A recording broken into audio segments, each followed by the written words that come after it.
Durante quase 4 décadas, do final do regime militar até a derrocada do lulopetismo, vivemos estranho período na política e na vida social brasileira. Era uma época em que se definir como um conservador gerava, na maioria dos círculos sociais, sorrisos amarelos, quando não uma mal disfarçada hostilidade para com o interlocutor. Ser chamado de conservador equivalia a uma ofensa para muitos. Bacana mesmo era ser progressista, ou marxista, ou socialista de qualquer espécie. Isso mudou com surpreendente velocidade nos últimos anos. Nesse aspecto, o Brasil voltou a ser um país normal, pluralista. Todas as correntes ideológicas têm espaço garantido no debate público, quando mais não seja pelo bem-vindo avanço das redes sociais.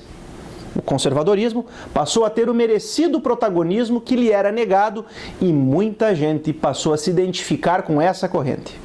Neste ponto, cabe a pergunta: o que é mesmo ser conservador?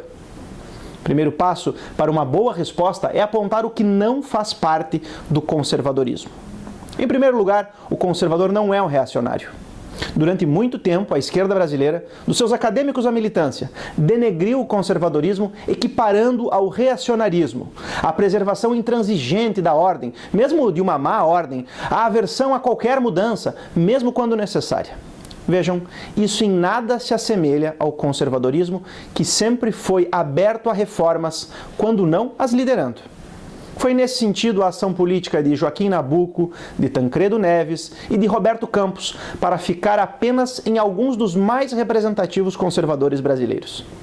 Poderíamos também falar de Winston Churchill, ou de Margaret Thatcher, ou ainda de Ronald Reagan, ícones do conservadorismo mundial, que lideraram profundas e necessárias reformas em seus países. Deixaram um legado mais do que positivo para os seus conterrâneos e acho que ninguém poderia seriamente chamá-los de reacionários. Em segundo lugar, o conservador não é um destruidor da ordem estabelecida. Não é próprio do conservadorismo patrolar as instituições, semear a discórdia e patrocinar rupturas. Isso é próprio de revolucionários. Isso é o que sempre quis e fez a esquerda marxista e os socialistas radicais.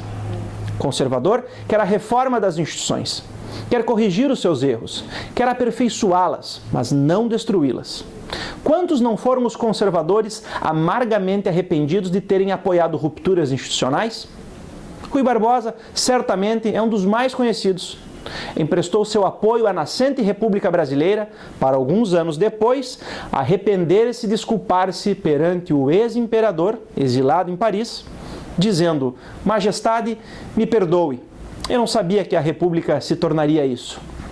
Basilados por aquilo que o conservador não é, podemos agora apontar com mais precisão o que ele é: um reformista equilibrado.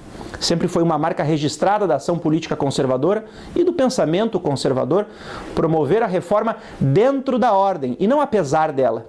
O conservador é um realista, acima de tudo. Sabe que o mundo não é perfeito, nem nunca será. Essas utopias de sociedade perfeita, de paraíso na terra, vamos deixar para os revolucionários. Mas os conservadores sabem que sempre há coisas passíveis de aperfeiçoamento, de melhoria. Não podemos eliminar todos os males do mundo, mas podemos combatê-los e mitigá-los na medida do possível. E um dos maiores males do mundo é precisamente a desordem, o caos, a falta de referências sólidas e estáveis. Por isso o conservador combate o caos e constrói a ordem, porque vê na ordem uma pré-condição necessária para que possamos combater outros males. Vejam agora a nossa situação do Brasil. Como vamos combater uma epidemia e seus terríveis efeitos econômicos e sociais sem um mínimo de ordem política no país? Sem uma ação coordenada e unida do governo, do Congresso, de governadores e prefeitos? Surpreende muito ver auto-intitulados conservadores atuando como semeadores da discórdia e da confusão no momento em que o país mais precisa de unidade. Desprezando valores como o da vida humana, optando por agir de modo utilitarista, tratando a vida como um cálculo útil, ao bradar sem maiores pudores que teremos mais mortes em razão do desemprego, dando de ombros ou minimizando as mortes e o esforço daqueles que lutam para viver nos hospitais. Ou ainda, os que achincalham as instituições, confundindo-as com as pessoas que momentaneamente nelas têm assento.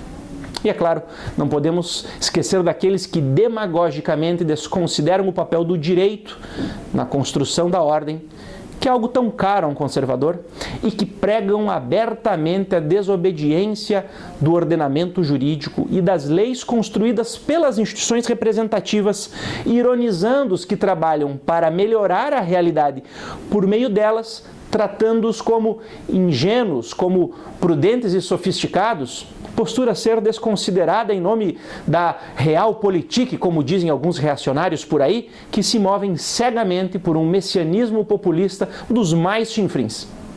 Todos esses exemplos que citei não estão a serviço de uma agenda conservadora para o país. Estão apenas alimentando uma mesquinha luta pelo poder pessoal e atuando como legítimos revolucionários, de dar inveja à esquerda, diga-se de passagem. Semeadores do caos. Rezo para que caiam em si e ali na frente não choramingem arrependidos como fez Rui Barbosa. Eu não sabia que a República se tornaria isso. Podemos sim reformar as instituições, sem jamais destruí-las.